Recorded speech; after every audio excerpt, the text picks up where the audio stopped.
ആഭ്യന്തരമന്ത്രിമാരുടെ യോഗത്തിൽ പ്രധാനമന്ത്രി നരേന്ദ്രമോദി സംസാരിക്കുന്നു. इन त्योहारों में देश की एकता का सशक्त होना आपकी तैयारियों का भी प्रतिबिंब है.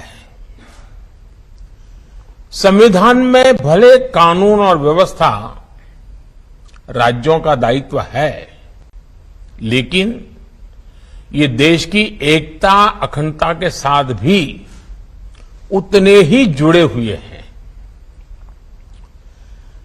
सूरजकुंड में हो रहा गृह मंत्रियों का ये चिंतन शिविर कोऑपरेटिव फेडरलिज्म का भी एक उत्तम उदाहरण है. हर एक राज्य एक दूसरे से सीखे, एक दूसरे से प्रेरणा ले, देश की बेहतरी के लिए मिलजुल करके काम करें. ये संविधान की भी भावना है और देशवासियों के प्रति हमारा दायित्व भी है. साथियों, आजादी का अमृत काल हमारे सामने है. आने वाले 25 साल देश में एक अमृत पीढ़ी के निर्माण के हैं. ये अमृत पीढ़ी पंच प्राणों के संकल्पों को धारण करके निर्मित होगी. विकसित भारत का निर्माण, गुलामी की हर सोच से मुक्ति, विरासत पर गर्व, एकता और एकजुटता और सबसे प्रमुख बात नागरिक कर्तव्य. इन पंच प्राणों का महत्व आप सभी भली भांति जानते हैं, समझते हैं. ये एक विराट संकल्प है जिसको सिर्फ और सिर्फ सबका प्रयास से ही सिद्ध किया जा सकता है. तरीके अपने अपने हो सकते हैं, रास्ते, प्रायोरिटी अलग अलग हो सकती हैं, लेकिन ये पंच प्राण देश के हर राज्य में हमारी गवर्नेंस की प्रेरणा होनी चाहिए.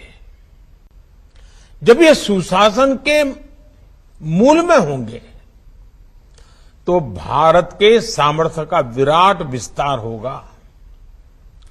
जब देश का सामर्थ्य बढ़ेगा तो देश के हर नागरिक, हर परिवार का सामर्थ्य बढ़ेगा. यही तो सुशासन है जिसका लाभ देश के हर राज्य को समाज की आखिरी पंक्ति में खड़े व्यक्ति तक पहुंचाना है. इसमें आप सभी की बहुत बड़ी भूमिका है. साथियों, यहां आप में से अधिकतर या तो राज्य को नेतृत्व दे रहे हैं या फिर सीधे सीधे कानून व्यवस्था की जिम्मेदारी निभा रहे हैं. कानून व्यवस्था का सीधा संबंध राज्य के विकास से है. इसलिए राज्यों में विकास के लिए अनुकूल वातावरण बनाने में आप सभी के निर्णय और नीतियां और आपकी रीति ये बहुत अहम है. साथियों, कानून व्यवस्था के पूरे तंत्र का विश्वसनीय होना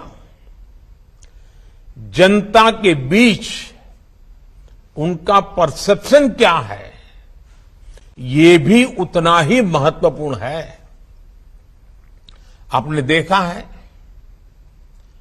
कि जब भी कोई नेचुरल कैलेमिटी होती है, प्राकृतिक आपदा होती है, तो इन दिनों एनडीआरएफ की, एसडीआरएफ की एक पहचान बनी हुई है.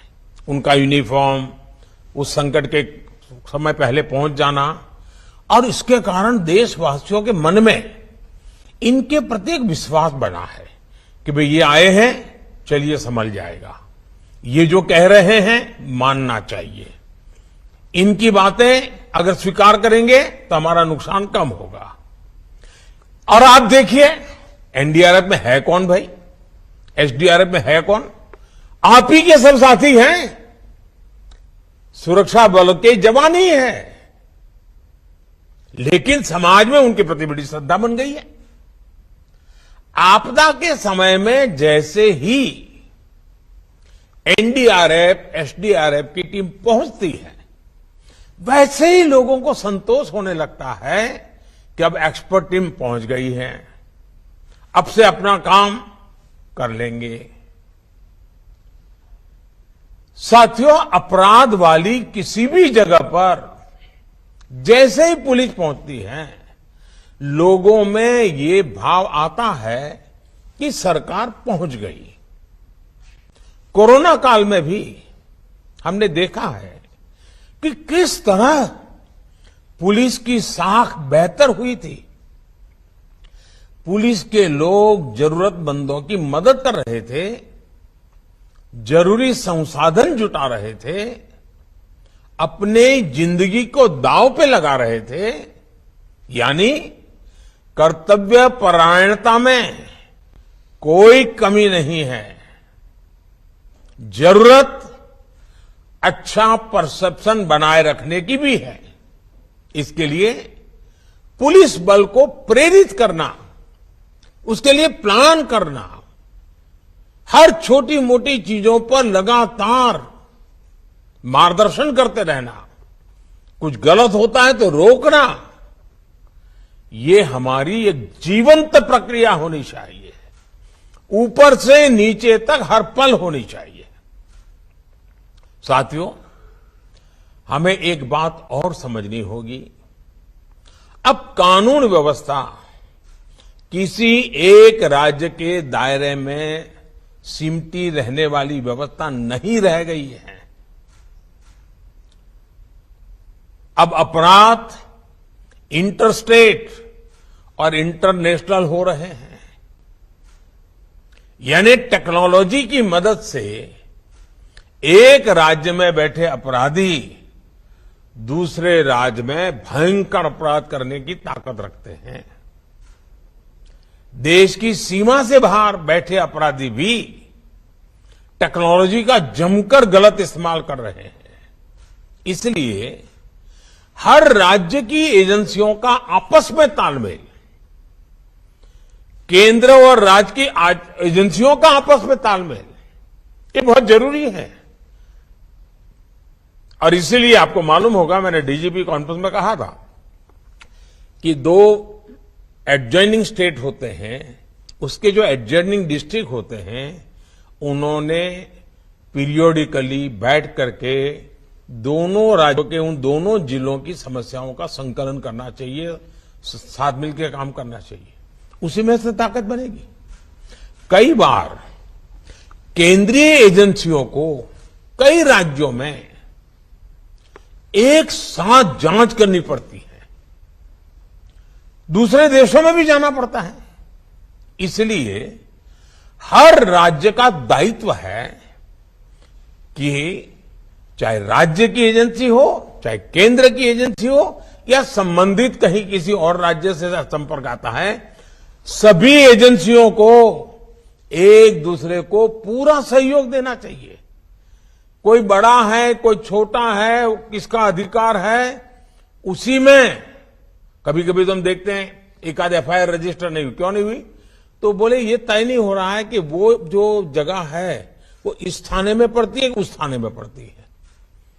ये जो चीजें हैं वो सिर्फ पुलिस थाने तक नहीं है, राज्यों के बीच भी हो जाती हैं, केंद्र और राज्य के बीच में हो जाती हैं, भारत और विदेश की व्यवस्थाओं के साथ हो जाती हैं। इसलिए हमारी एफिशिएंसी के लिए, हमारे आउटकम के लिए, सामान्य नागरिक को सुरक्षा देने के लिए हमारे बीच में तालमेल, संकलन, सहयोग बहुत अनिवार्य है। और इसके लिए जितना संकलन बढ़ेगा, आपके राज्य की भी ताकत बढ़ने वाली है। साथियों, साइबर क्राइम हो या फिर ड्रोन टेक्नोलॉजी का हथियारों और ड्रग्स तस्करी में उपयोग, इनके लिए हमें नई टेक्नोलॉजी पर काम करते रहना होगा। अब देखिए, हम 5G के युग में घुस गए हैं। तेजी से 5G पहुंचने वाला है। अब 5G के जितने लाभ है, इतनी ही जागरूकता भी जरूरी रहेगी। 5G से facial recognition technology, automatic number plate recognition technology, drone और सीसीटीवी जैसी टेक्नोलॉजी, परफॉर्मेंस में ये कई गुना सुधार होने वाला है। लेकिन हम जितनी तेजी से आगे बढ़ेंगे, जो क्राइम करने वाला वर्ल्ड है, उसका भी ग्लोबलाइजेशन हो चुका है, वो इंटरस्टेट हो चुका है, वो भी टेक्नोलॉजी में फॉरवर्ड हो चुके हैं। मतलब हमें उनसे 10 कदम आगे जाना होगा। हमें हमारी कानून व्यवस्था को भी स्मार्ट बनाना, इसके लिए बहुत ही आग्रह से काम करना पड़ेगा। साथियों, मेरा आग्रह ये भी है कि टेक्नोलॉजी को कृपा करके बजट के तराजू से न तोले। और मेरा सभी आदरणीय मुख्यमंत्रियों से, सभी आदरणीय गृह मंत्री जियों से इस विषय में एक टीम बना करके दुनिया में क्रिमिनल वर्ल्ड किस टेक्नोलॉजी में आगे बढ़ रहा है, उपलब्ध टेक्नोलॉजी हमारे लोगों को कैसे सुरक्षा दे सकती है, इस पर गंभीरता से सोचना चाहिए। और इसमें जो बजट जाएगा, वो बाकी सैकड़ों खर्चों को बचाने का कारण बन जाएगा। और इसलिए टेक्नोलॉजी का बेहतर इस्तेमाल पूरे पुलिस तंत्र को तो मजबूत करता ही करता है, सामान्य मानवीय को सुरक्षा देने का एक विश्वास नीचे तक हम पहुंचा पा सकते हैं। टेक्नोलॉजी क्राइम प्रिवेंशन में भी मदद करती है और क्राइम डिटेक्शन में भी, क्राइम इन्वेस्टिगेशन में भी बहुत काम आती है। आज देखिए, कितने ही अपराधी सीसीटीवी की वजह से पकड़े जा रहे हैं। स्मार्ट सिटी अभियान के तहत शहरों में बनाए गए आधुनिक कमांड एंड कंट्रोल सिस्टम से भी बहुत मदद मिल रही है।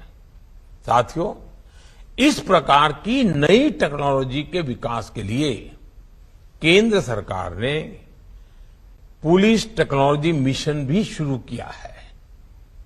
अनेक राज्य भी इसमें अपने स्तर पर काम कर रहे हैं। लेकिन यह अनुभव आ रहा है कि हमारे अलग अलग प्रयोग होने के कारण हमारी टेक्नोलॉजी एक दूसरे के साथ बात नहीं करती है और इसलिए हमारी एनर्जी वेस्ट होती है। वो जो भी मटेरियल है वो उस राज्य तक सीमित रहता है। हमें कॉमन प्लेटफॉर्म के विषय में बड़ा मन रख करके सोचना ही पड़ेगा। किसी एक के पास बहुत उत्तम चीज है तो ये मान करके न बैठे कि मेरे पास है, मैं तो किसी को दूंगा नहीं, मैं अपनी ताकत बनाए रखूंगा। एक समय आएगा, कितनी उत्तम टेक्नोलॉजी होगी और लोगों के सहयोग में नहीं होगी तो स्टैंड अलोन निकम्मी हो जाएगी। और इसलिए टेक्नोलॉजी में भारत के संदर्भ में सोचना, हमारी सभी best practices, best innovation common link वाले ही होने चाहिए, इंटर ऑपरेबल होने चाहिए, एक दूसरे के साथ लगातार सरलता से बात कर सके, ये व्यवस्थाएं अनिवार्य हैं। साथियों, आज फॉरेंसिक साइंस का महात्म्य बढ़ रहा है और वो सिर्फ पुलिस महकम के तक सीमित नहीं है जी। लीगल फर्टेनिटी को फॉरेंसिक साइंस समझना पड़ेगा, जुडिशरी को फॉरेंसिक साइंस समझना पड़ेगा, इवन हॉस्पिटल को भी फॉरेंसिक साइंस समझना पड़ेगा। इन सबके प्रयत्न से ही फॉरेंसिक साइंस का उपयोग क्राइम और क्रिमिनल को सजा दिलाने में बहुत काम आ सकता है। अकेला पुलिस के पास फॉरेंसिक साइंस की कुछ व्यवस्थाएं इनफ नहीं होगा और इसलिए हर राज्य में हमें संकलित और संतुलित व्यवस्था, हर राज्य को गांधीनगर स्थित नेशनल फॉरेंसिक साइंस यूनिवर्सिटी की और उसकी क्षमता आज दुनिया के 60-70 देश फॉरेंसिक साइंस यूनिवर्सिटी का लाभ ले रहे हैं।